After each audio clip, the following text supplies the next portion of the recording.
Hello, I'm Dr. Greg Brannon here at Optimal Bio. What are the three major complications or problems with actually pellet therapy? Number one, the major one, is actually expulsion, where the pellet actually comes out through the skin and backs out. That's usually about 3 to 4 weeks after a presentation of placement. In fact, in the literature, scientific textbooks, it says if we can find an optimal way in which to balance hormones and mimic our production naturally, it appears that pellets are it, but the side effects are that. The literature says up to 15% of men could lose that, about 1 in 1,000 women could lose that. Our rate's around 2% here at Optimal Bio. So there are ways to decrease, that can alleviate this. Don't work out for a few days. Ice, vitamin C, Motrin, that helps tremendously.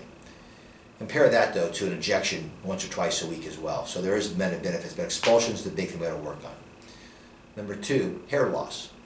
The shock of when testosterone converts to dihydrotestosterone to the hair follicle is very interesting. It's a paradox.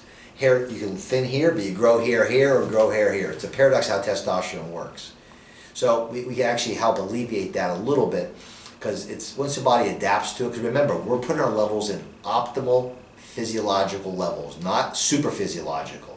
So we shouldn't have much, about 3 to 5% of people do.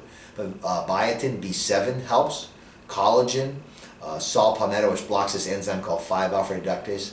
There are ways we can help alleviate that. Number three, acne. Again, if you're more prone to in the teenage years, you may have it, but again, we can adjust our doses based upon that. And again, we're going to be optimal levels. It has to do with how your body responds to this, but we can find a way in our algorithm actually to decrease these aspects to go, because we find it to be, we notice they occur, but it's not an issue not to do the therapy. This is Dr. Greg Brannon here at Optimal Bio.